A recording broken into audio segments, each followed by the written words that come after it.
कैसे हैं आप लोग। आशा करता हूं आप सभी लोग ठीक होंगे। फ्रेंड्स, आपका स्वागत है हमारे यूट्यूब चैनल मेडी साइंस ट्यूटोरियल में। फ्रेंड्स, इस समय हम प्रिपरेशन कर रहे हैं यहाँ पे SGPGI से जो वैकेंसी निकली हुई है lab technician plus junior lab technician की। फ्रेंड्स, ये हमारा तीसरा सीरीज है। इससे पहले हमने 2 और 1 सीरीज किए हैं। एक सीरीज में हमने एनाटॉमी के प्रश्न को हल किया, 2 में माइक्रोबायोलॉजी के प्रश्न को हल किया और तीसरे में भी आज हम लोग यहाँ पे माइक्रोबायोलॉजी के प्रश्न ही हल करने वाले हैं।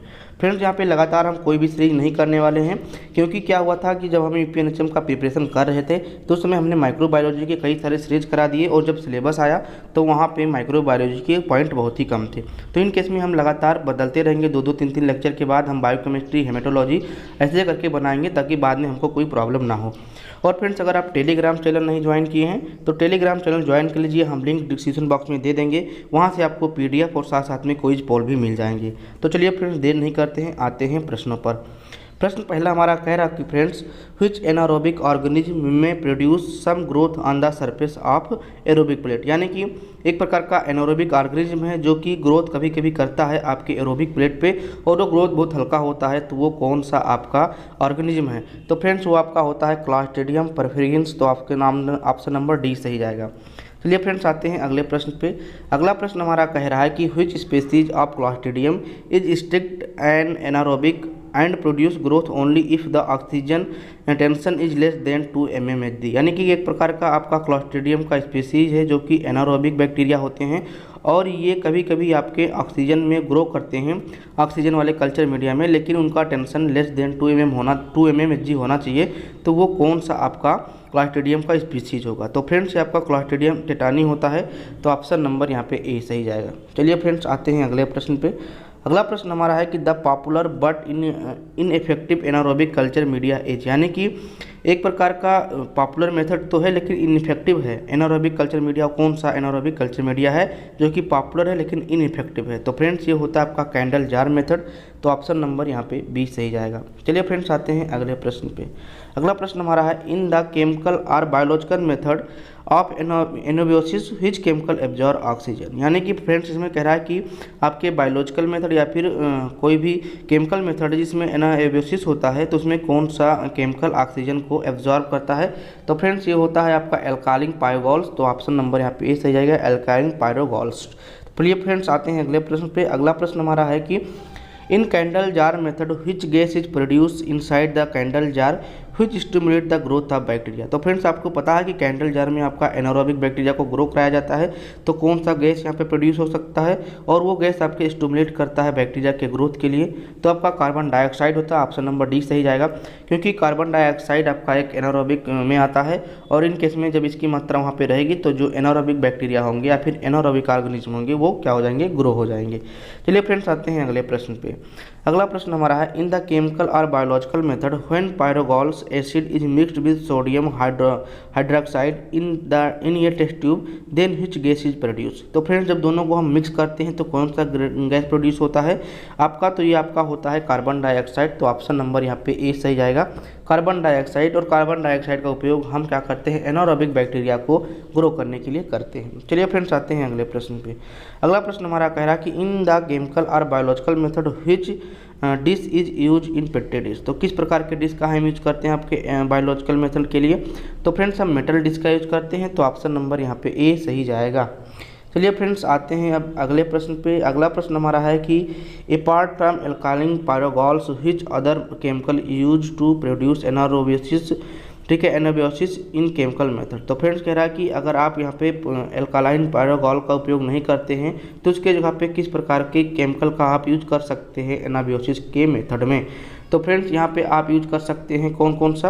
यहाँ पे आप कर सकते हैं क्रोमियम और सल्फ्यूरिक एसिड। तो यहाँ पे ऑप्शन नंबर ए और बी दोनों सही है, तो डी सही जाएगा, बोथ ए एंड बी। ठीक है, बात करते हैं यहाँ पे अगले प्रश्न की। अगला प्रश्न हमारा कह रहा है कि the outlet tube is McIntosh Fildes anaerobiosis anaerobic jar is connected to. तो फ्रेंड्स, ये आपका जो मैकिटॉस फील्ड्स एनारोबिक जार होता है वो किससे कनेक्टेड होता है? उसका आउटलेट ट्यूब। तो फ्रेंड्स, ये आपके वैक्यूम पंप से कनेक्टेड होता है। तो ऑप्शन नंबर यहाँ पे बी सही जाएगा, वैक्यूम पंप। चलिए फ्रेंड्स, आते हैं अगले प्रश्न पे।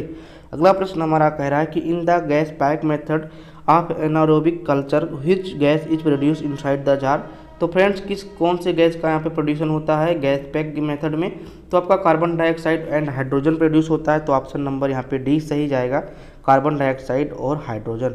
चलिए फ्रेंड्स आते हैं अगले प्रश्न पे। अगला प्रश्न हमारा है कि dot dot is commonly use in indicator in gas pack method, यानी कि आपका जो गैस पैक मेथड होता है जो कि एक प्रकार का एनारोबिक मेथड है, इसमें इंडिकेटर के लिए कौन सा केमिकल का हम यूज करते हैं। तो फ्रेंड्स इसमें हम यूज करते हैं रिड्यूस मिथाइलिन ब्लू। तो ऑप्शन नंबर यहाँ पे सी सही जाएगा। चलिए फ्रेंड्स आते हैं अगले प्रश्न पे। अगला प्रश्न है in anaerobic method 1% glucose, 0.1% thioglycollate और 0.1% ascorbic acid and 0.5% cysteine are use है। तो फ्रेंड्स ये जो है आपके एनारोबिक मेथड में इतने जो यूज किए जाते हैं वो कहाँ पे वो किस लिए यूज किए जाते हैं, तो वो आपके ये रिड्यूसिंग एजेंट के लिए यूज किए जाते हैं। 1% ग्लूकोज, 0% थायोग्लाइकोलेट, 0% और एस्पार्टिक एसिड और 0.5 सिस्टीन। तो ये आपके कौन से होते हैं, ये होते हैं आपके रिड्यूसिंग एजेंट। ठीक है, करते हैं अगले प्रश्न की। अगला प्रश्न हमारा कह रहा है कि in Robertson cooked meat medium which colour formation of meat indicate the proteolytic activity of anaerobic bacteria. तो फ्रेंड्स ये कह रहा है कि रॉबर्टसन कुक्ड मीट मीडियम में आपका कौन सा कलर का फॉर्मेशन होता है जो कि आपका यहाँ पे इंडिकेट करता है आपके प्रोटोलाइटिक एक्टिविटी का। तो फ्रेंड्स ये आपका कलर होता है ब्लैक। तो ऑप्शन नंबर यहाँ पे डी सही जाएगा। चलिए फ्रेंड्स आते हैं अगले प्रश्न पे।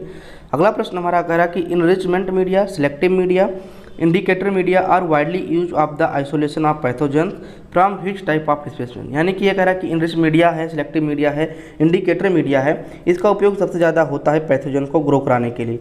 तो इसमें से किस प्रकार के स्पेसिमेन को हम यूज करते हैं उन बैक्टीरिया को ग्रो कराने के लिए।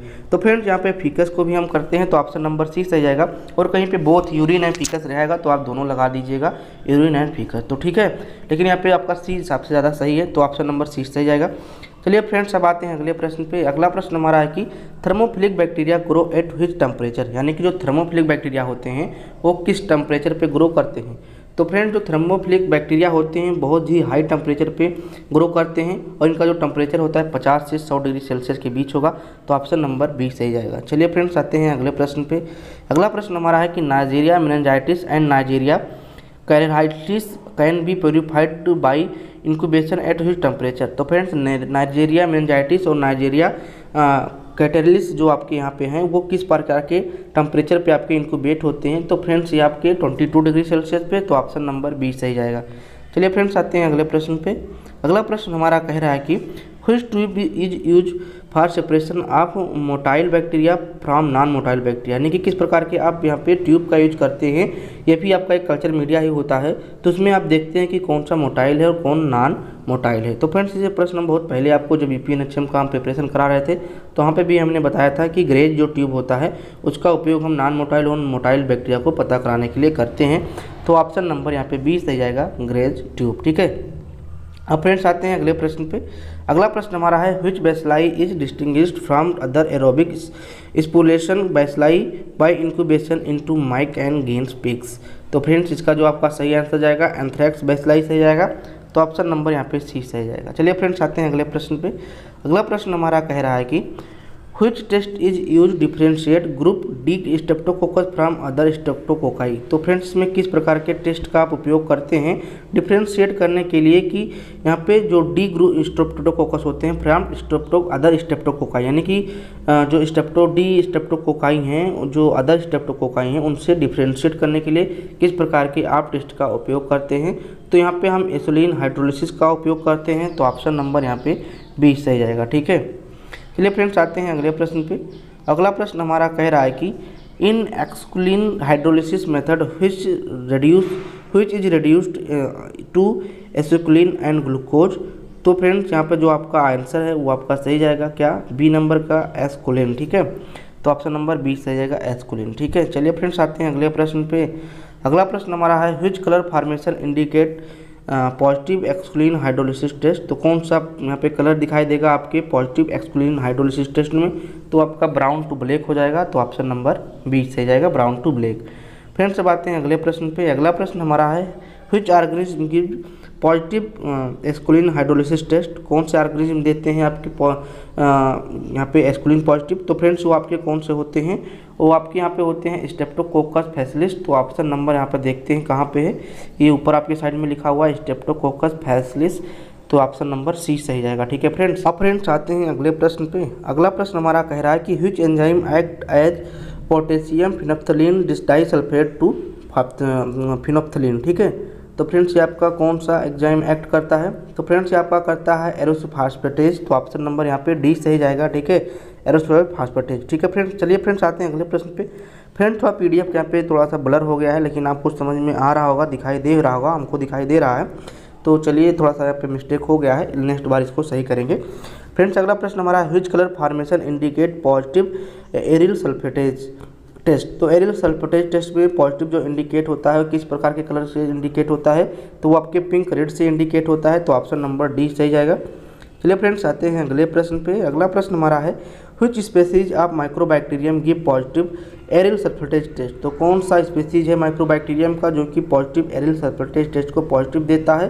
तो फ्रेंड्स माइक्रोबैक्टीरियम फोर्टिटम है। तो ये आपका यहाँ पे ऑप्शन नंबर सी सही जाएगा, माइक्रोबैक्टीरियम फोर्टिटम। ठीक है, चलिए फ्रेंड्स आते हैं अगले प्रश्न पे। अगला प्रश्न हमारा है कि bile solubility test is done identify which type of bacteria. यानी कि आप बाइल सॉल्युबिलिटी टेस्ट का उपयोग करते हैं किस प्रकार के बैक्टीरिया को आइडेंटिफाई करने के लिए? तो फ्रेंड्स हम किसको करते हैं? स्ट्रेप्टोकोकस निमोनी को करते हैं। तो ऑप्शन नंबर बी यहाँ पे सही जाएगा। तो फ्रेंड्स यहाँ पर ध्यान रखिएगा कि स्ट्रेप्टोकोकस निमोनी में हम बाइल सॉल्युबिलिटी का टेस्ट करते हैं। ठीक है, चलिए फ्रेंड्स आते हैं अगले प्रश्न पे। अगला प्रश्न हमारा है कि which reagent use in bile solubility test. तो फ्रेंड्स आपका कौन सा रेजेंट यूज होता है बाइल सॉल्युबिलिटी टेस्ट में? तो फ्रेंड्स यहाँ पे हम यूज करते हैं सोडियम डॉक्सी चॉकलेट। तो ऑप्शन नंबर सी से जाएगा, सोडियम डॉक्सी चॉकलेट। चलिए फ्रेंड्स आते हैं अगले प्रश्न पे। अगला प्रश्न हमारा है which biochemical test is done differentiate group D streptococcus from other streptococci. तो कौन सा यहाँ पे टेस्ट आप ये यूज करेंगे डी स्ट्रेप्टोकोकाई को अदर डिफ्रेंशिएट करने के लिए अदर स्ट्रेप्टोकोकाई से? तो फ्रेंड्स यहाँ पे हम बात करते हैं कौन से टेस्ट का? Bile tolerance test. तो आपका यहाँ पे ऑप्शन सी से जाएगा, बाइल टॉलरेंस टेस्ट।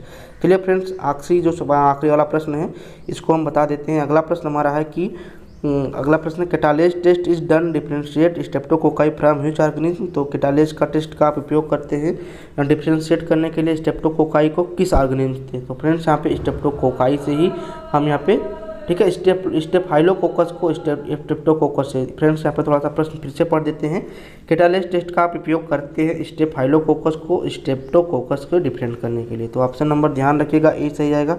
स्टेफाइलोकोकस को हम स्ट्रेप्टोकोकस से डिफरेंस करने के लिए कैटालेज टेस्ट का उपयोग करते हैं। तो फ्रेंड्स ये हमारा लास्ट प्रश्न था। फ्रेंड्स आपको ये लेक्चर कैसा लगा इसको कृपया कमेंट करके ज़रूर बताएं। अगर अच्छा लगा है तो लाइक करें और अपने दोस्तों में शेयर कर दीजिए। तैयारी आप तेज़ी से करें क्योंकि आपका यहाँ पे एग्ज़ाम का फॉर्म भरा जा रहा है, कुछ ही दिन बाद आपका डेट आ जाएगा और फिर परीक्षा की तैयारी आप नहीं कर पाएंगे। तो कृपया तेज़ी से इसको तैयारी करते रहें। जितने भी प्रश्न हम करा रहे हैं उनको समझिए, उनको अपने कॉपी में नोट आउट करिए और जो भी हम प्रश्न के अलावा इधर उधर की बातें बताते रहते हैं ये आपके लिए बहुत ही इंपॉर्टेंट साबित होता है क्योंकि उसमें छोटी छोटी बातें रहती हैं और नॉलेजेबल बातें रहती हैं। तो आप उन चीज़ों को भी पकड़ा करिए अपने दिमाग में। तो चलिए आज के लिए इतना ही बस। Thank you.